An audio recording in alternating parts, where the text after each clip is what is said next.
I'm really crossing my fingers hoping there's going to be at least one temple ruin for me to search. Because we only need to search one more, and then we can just finish this. Alright, so we finished researching the central market. That's great. Now the next thing I want to get is I want to actually increase my... Oh, no, we found the bug people. Go away. Bug people are weird. Please leave me alone. The next thing we're going to want to get is probably going to be Glory of the Empire, because this, if I build this, it gives me +5 influence on the city and also +1 influence per worker on the city, which makes it so if I expand my cities, I'll be able to compensate for the increase in influence cost for my empire. So we'll get that, and then I'll, I think after that, so we're going to need 4 more technologies to get to tier 3, so after that, we're going to get a public granary and also agricultural science.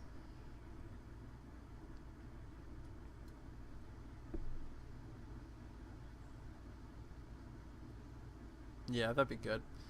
And let's get meritocratic promotion. Now, by researching meritocratic promotion, all of my armies will, which right now, all of my armies, they only have the ability to field 4 units per army. If I research this promotion technology, they can then start fielding 6. And also, all of my empire cities can have +2 garrison slots in them, which is really nice. We're going to get that. And then once we do that, we'll get alchemy workshops so we can increase my science gain. And then we'll go straight into tier 3 after that point. That should be fine.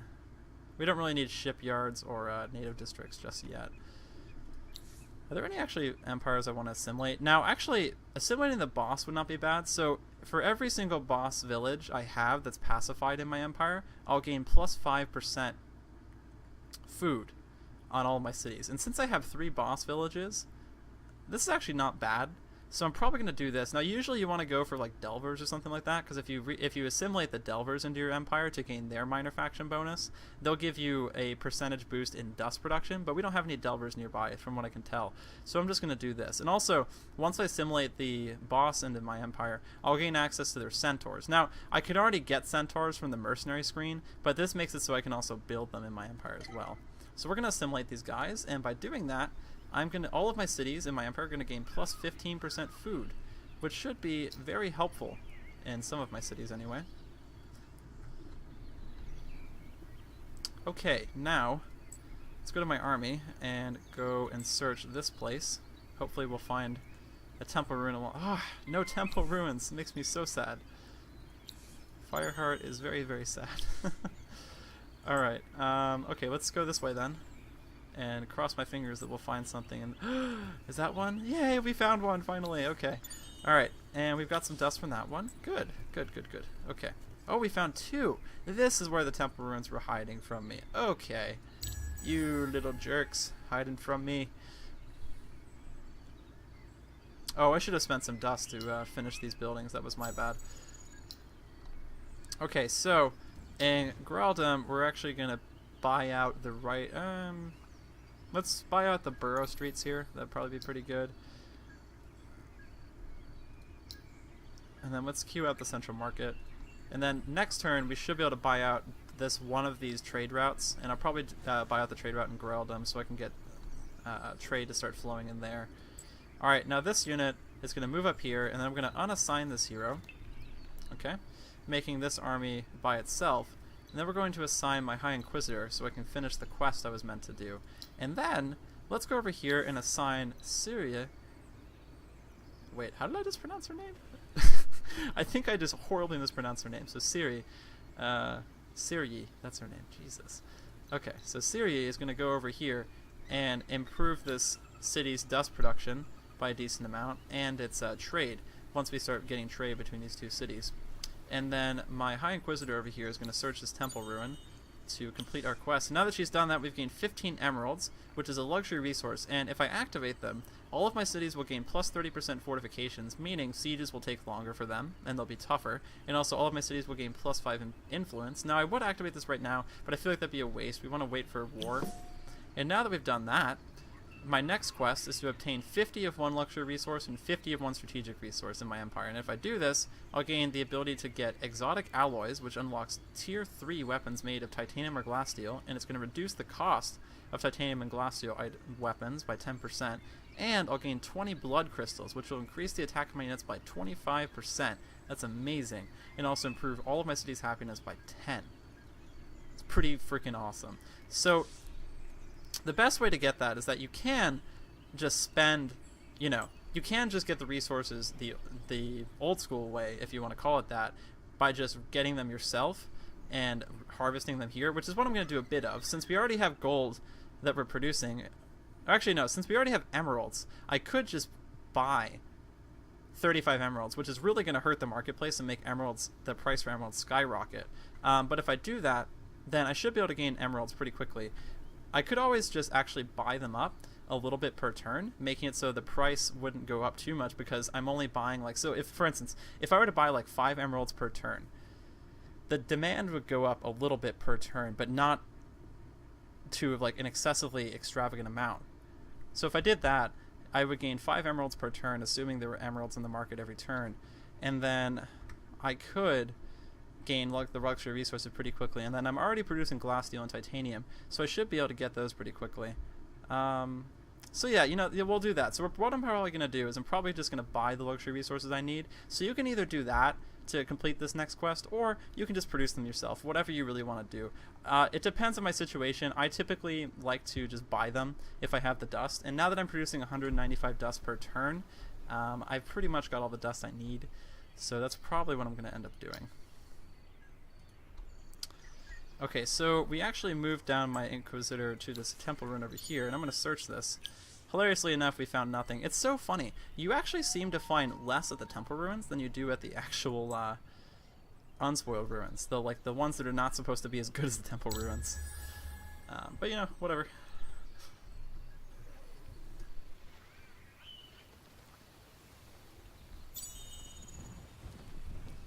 Alright, so construction completed. We now have finished the borough streets over in Graildom, which is going to make it so Graildom is going to be extremely unhappy. Actually, no.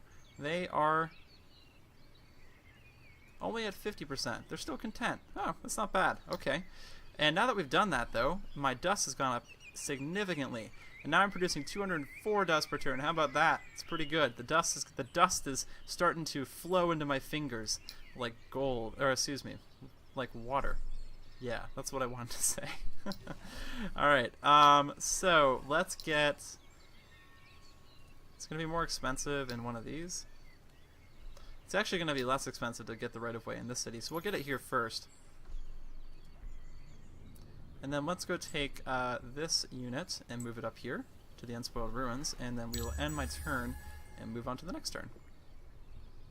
So the trade route has been built, and you guys can see here, by doing that, some paved roads have appeared here. Now the paved roads actually serve two purposes. One of the other purpose I actually forgot to mention. They actually will improve your army's movement speed. So if you move an army down a road, they will actually move more quickly. So that's another advantage to building roads, is that it'll make it so you can get supplies and also units to the so if you have a big empire, for instance, and you want to get your troops to the front lines of your empires more quickly, just build some roads. You can move them around a lot more quickly. It's really useful. So the next thing I want to get is a central market, because we want to make my people as happy as possible, and also gain the plus 10% food and dust bonuses that thing provides. And then next turn, we should have enough dust to actually get the last right-of-way over here, so we'll be able to get some trade going in between Adakin and also Graildom. And once we do that, my dust production should skyrocket, depending on the amount of dust we'll make from the trade route. You also can trade actually with the other factions as well, but the only way you can do this is that you have to be in peace, and also they also, like your cities, have to have paved roads built. And I've noticed, at least on normal difficulty, the AI really takes a long time to build the paved roads, or they just don't build them at all, either because they don't want you to make the dust because they know you're the Roving Clans, or they're just too dumb, or they're just not focusing on them. I don't really know which it is, like which of those three things it is, but they typically don't build them, so I usually just produce trade between my own cities and don't worry about the AI. It's really not worth my time, especially since the AI is pretty merciless and they only have it out for you in the end. Alright, so my population Attican has grown to 5. That's wonderful. It may actually surpass Graildom in due time, depending on how much food it's producing. Actually, no, Graildom is producing more food than Attican, so it won't, at least for the time being. So next turn, actually, I will have enough dust to build this right of way. That's pretty good. So let's have this army move up here and search these two. I'm actually going to search both these ruins before I head back to my own territory. Oh. Oh, is this an incline? Oh, I didn't see that. There's a border right here, so I didn't see that this actually was a hill. The game can kind of trick you that way a little bit. So, just have to wait one more turn. That's not a big deal, though. Okay, so let's go search this ruin and see what we can see. We got 70 dust. That was well worth it. See, that's what I'm saying. I searched that other temple ruin, and the temple ruin gave me nothing. But yet, I searched this little unspoiled ruin, which is supposed to be not as strong, or not as useful as the temple ruins, and it gave me 70 dust. That's amazing. And this one, 10 glass steel. What do you know? It gave me better stuff. That's the one thing I'm a little annoyed with in this game, is that I feel like the loot system with the ruins is extremely random, and it's sometimes a little unfair. Just a little bit. Maybe I'm missing something, or maybe it's supposed to be that the temple ruins give you crappier stuff, but it seems like they give you really bad stuff most of the time. Alright, so once this central market is done, the next thing we're actually going to build over here is we're going to build a burrow, because we want to start getting access to the ocean. Because as you guys know, I can build the dust filtration center to increase my dust production in the ocean tiles significantly. So, we are going to build my next upgrade, I think, I want to say right here. Yeah, this would probably be a good place. Yeah, we'll do it there. And my burrow is going to be queued for construction. It's going to show up right there. I love that animation. There's so many little things and little details in this game that are really, really nice. And that, you know, it's just one of many little things that happens in the map. One of the reasons I love like 4X Empire builders so much is just because I love seeing my empire grow gradually and become really massive. I just think it's really fun to see that. Okay, so do we now have paved roads? That should be a paved road. I'm pretty sure I built it. Let's see. Yep, okay, we have a paved road. Okay, so now that we've done that, we are actually producing an extra 11 dust and 11 science. Trade routes also produce science, which is really nice. They don't just actually give you dust per turn, they also give you science. And I'm actually getting an extra 11 science per turn. That's actually pretty nice. That's actually more science than a starting city will give me. And you guys can imagine how good getting multiple trade routes will be, because for instance, if I were to build another city right here, which I will, or right here or right over here, it will trade with this city and this city from my understanding, which means I'll get even more trade income per turn. So you guys can see the advantage of getting trade routes pretty quickly in the game. So the central market actually costs quite a lot. So I think I'm actually going to spend, or actually I could get it next turn if I wanted to be patient, but I'm a little impatient. So we're going to spend my 307 of my dust to get some burrows to expand to these places. And then I'm going to actually get a dust filtration center, which I'll be able to get in the same turn, which means I'll be able to produce a bunch of dust over here in one turn, which will be pretty nice. Alright, so let's get my people to come home, because I've been missing my army. They need to come back to my lands. Now, I could harass the cultists right now, but I really don't. I kind of just want to leave them alone for the time being, especially since I will be building mercenaries pretty soon and killing them with them. Alright, so Attican has now built... Wait, when did I build a watchtower? I really don't remember building a watchtower. Or was that a glitch? Because I don't think I built a watchtower. Okay. Alright, we'll pretend I didn't build a watchtower. Anywho. Oh, I see. So there was an available watchtower position right here, and because I built the burrow on it, it actually built the watchtower for me. So you can see here, this is actually kind of like what a little watchtower looks like. It'll look a little different if you just build a watchtower by itself, but this is basically the general gist of how it'll look. But now that we've done this, you guys can see all of my guys are working these new tiles over here, giving me a lot of extra dust. We're actually producing 208 now. It's wonderful. We are rolling in money, my friends. Alright, and my army's slowly making its way back over to me, which is wonderful. Oh my, we've hit wintertime. That's not good. So now that we've hit wintertime, my dust production has dropped by like 80. Now, I believe I said this in the last video, but winters get progressively worse. So because this is the second winter, we get all the original negative modifiers that came with the earlier winter. However, this time all of my cities produce negative 25% of their original food output. So all of my cities lose 25% of their food. And this is only the beginning. So once we hit my third winter, I believe I start producing even less dust and production, something like that. The winters just get progressively worse and worse, which makes it so late game winters shouldn't bother you too much, but they do get even worse and worse, which makes it so they are things to be feared, which I think is really cool. It really adds a really nice dynamic flair to the piece of the game. Yeah. Anyway, so let's end my turn. We've actually got enough dust to finish these central markets. Oh, and these orcs decided to attack me. You know, let's fight this on the map. Let's slaughter them. That'll be fun. Alright. I hope I'm not being a little overconfident here by saying I'm going to slaughter them instantly. So, they've got a bit of a height advantage right here, but we should be perfectly fine either way. So let's move my guys. I'm going to move one over here and have him attack this orc to keep him tied up. And then we're pretty much going to leave these guys in the same location here, just because to get to these troops, because there's 2 layers of hills right here, so I won't be able to attack uphill right here. I can only really get them from this location and also from behind. So we'll ready up. I'm going to have this guy attack these troops. I don't know why these guys are focusing that back orc unit. We're going to have these 3 focus that orc. And then we're going to charge these orc bastards. Ooh, alright, we went for a flanking attack. Hopefully we'll get a decent bit of damage. And we did. We did 46 damage. That's wonderful. We're basically going to be able to two-shot these guys. These orcs are really weak.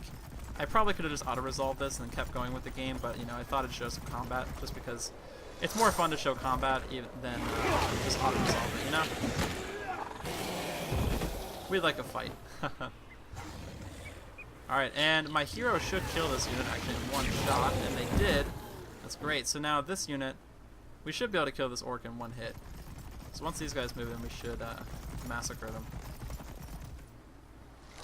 Come on, hit them. You can do it, you can do it. There you go. And they're out of there.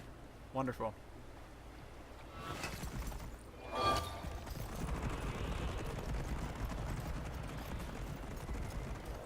Alright, so those orcs are bye-bye. So, my troops have successfully made it back into their home territory, which is wonderful. Let's have my hero become unassigned, and I'm actually going to assign her to Adakin over here. Because by doing this, I'm going to increase Adakin's science production by a lot, and also she'll give it an extra 8 industry per turn, which is really nice. Now the extra industry, even though I'm pretty much just buying everything at this point, the extra industry is always welcome. I'm not going to turn it away. So, let's spend some dust to get a central market. Probably the central market is going to be most needed over here first, because Greldom has only 50% approval rating right now, and it really could use the extra 25% bonus it's going to gain from the central market. So we'll spend some dust to get that. And by doing that, let's see. So now you guys can see. Okay, so right now I'm producing 15 dust, 15% extra dust, and 15% extra science. But if we make it so my empire becomes fervent, which is the highest level of happiness, we should get an even bigger bonus of dust and food, which will be really nice. So the next thing I want to build over here is I'm going to build the Glory of the Empire, because that's going to give me a lot of extra influence, making it so I can continue, even as I expand my cities and expand my empire, I can continue to go over to the Empire plan, which is over here, not over there, and I can actually get the building buyout reduction on cities. So I can just continuously just buy everything I need and not have to spend any time waiting for them.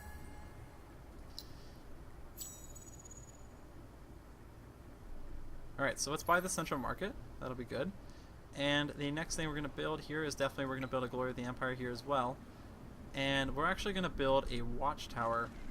Actually, hold on. No, let's increase my city's domain a little bit more. Or actually, it's going to be hard for me to tell what places are going to be good while we're in wintertime, because I don't want to have to read all the positive and negative modifiers. So let's build a watchtower. We probably should keep an eye on this region over here, so let's build a watchtower right here. That would actually be extremely helpful. And then this army is going to go over to Graildom. And next turn I'm actually going to have it just become a garrison in Graildom. And by doing this, I'll actually produce more dust per turn because I won't have to pay any army upkeep.